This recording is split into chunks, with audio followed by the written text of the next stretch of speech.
Welcome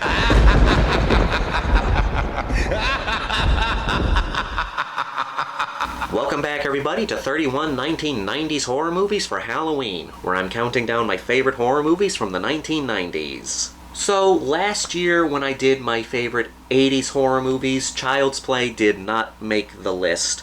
That's because I am a bigger fan of Child's Play 2, and that made the list this year. So at number 13, we have Child's Play 2. Amazing, isn't it?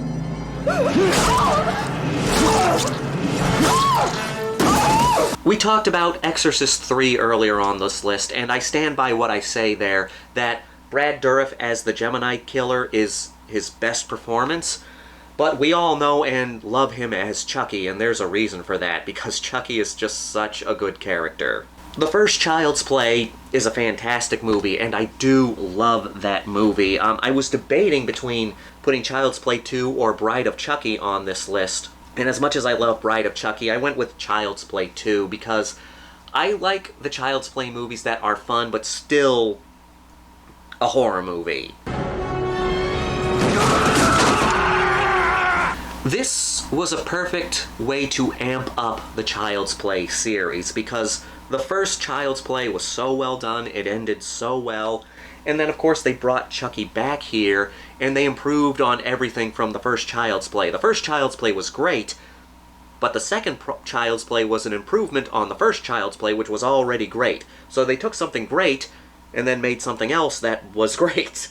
The animatronics on Chucky are so smooth in this movie. That's one of the things I was disappointed with in Child's Play 3, and I actually really love Child's Play 3. I think that movie gets too much hate.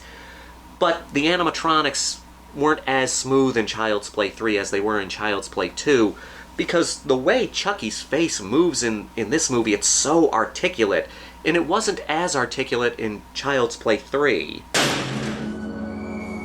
I hate kids.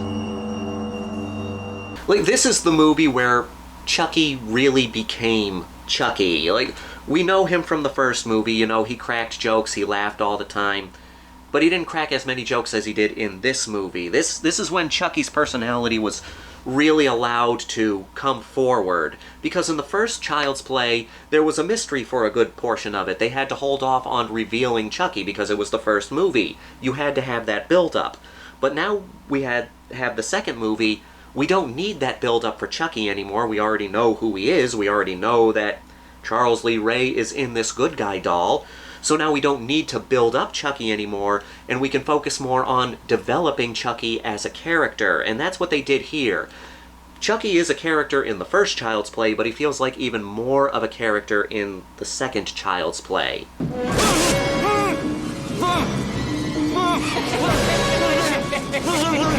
And I love how we follow Andy Barclay, because in the first movie he was a kid that was thought to have murdered all these people and needs psychological help. And it's hard to make people believe that, no, the doll did it. So he's still seen as a kid that needs psychological help, and now he's in the foster care system. And he's grown as a character, because in the first Child's Play he was this cute kid who was innocent and was, you know, being hunted by Chucky.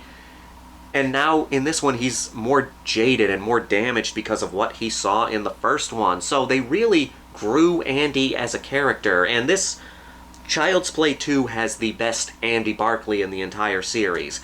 Of course, it's the same actor in both movies, but Andy Barclay, I think that Andy Barclay is the best in Child's Play 2. Sometimes. You want to talk about it? No. Come on, Andy. Remember what I told you? Talking helps make the nightmares go away. But they focus on the foster care system, and, he goes into a foster home with Kyle, who is his foster sister. I love their relationship. As much as I enjoyed the relationship between Andy and his mother in the first movie, I think this is the best relationship in this series between Andy and Kyle, and how it grows throughout this film. Come on, it's fun. Come on, Andy, please. I just want to sit here, okay? Too late. There you go. Andy, come on. Give me a break. Stop it. No. Just give me a break. Andy, I'll kill you. And yes, it's true that Chucky steals the whole show because he's Chucky. We all love ourselves a good villain, but I stand by what I said earlier in Misery. You need a good balance between a good protagonist and a good antagonist, and Andy Barclay is a great protagonist. And one of the main things I love about the first 4 Chucky movies, 1, 2, 3, and Bride of Chucky, is that unlike so many other horror movie icons and other horror franchises, Chucky has a set goal. There is something that he desires, which is getting out of the doll. And at least in the first 4 Chucky movies, he wants to get out of this doll, and that's his whole goal. He does kill other people along the way, but he has an end goal, getting out of the doll. Freddy Krueger just went around killing people, and as much as we love that, yeah, that's what he did. Jason Voorhees just ran around killing people. They did make a goal for Michael Myers in the sequels, where he's trying to kill his whole family, but then they changed that. The Halloween franchise is all over the place. And yes, killing your family is a goal, I guess, but it's not as focused as in Child's Play. No! I'm turning human again? If I don't get out of this body soon, I'm screwed. And I respect that they carried that over in the first 4 movies. It's like, we're getting out of this doll. We're getting out of this doll and putting ourselves in human bodies. I have a lot of respect for that. But we can't forget that there are plenty of kills in this movie. And the Child's Play franchise doesn't have as much of a body count as other franchises. But that doesn't matter, because I do think that I love a good big body count, but I do think when you have a smaller body count, the kills stand out even more.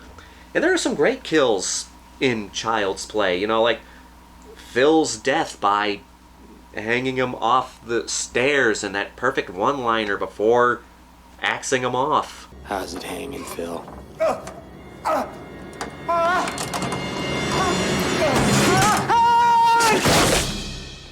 You have Miss Kettlebell's death, you have that great death in the factory. Child's Play 2 has some amazing deaths, has some great characters, and definitely one of my favorite versions of Chucky. I've developed such an appreciation for Chucky over the years and the Child's Play franchise.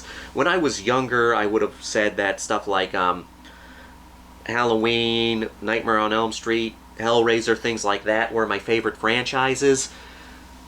But I've grown to love the Child's Play franchise, and I think it's the most consistent in quality of all the franchises. I mean, yes, Seed of Chucky, I don't know anybody who loves Seed of Chucky. I'm sure there are a few people who like Seed of Chucky out there, but the rest of the franchise is pretty damn solid, and that is no small feat. I mean, to be able to say that about a franchise that has, 8 movies in it?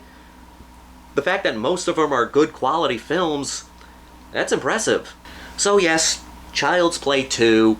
I'm so happy to be able to put Chucky on the list this year. I love Child's Play 2.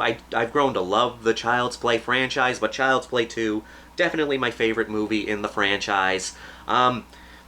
There's no reason to say, hey, watch this Halloween, because it's Chucky. I mean, so many people love Chucky. But I will ask you, what's your favorite movie in the Child's Play franchise? Yeah. Child's Play 2, what can you say? It's a great movie. You've been very naughty, Miss Kettlewell.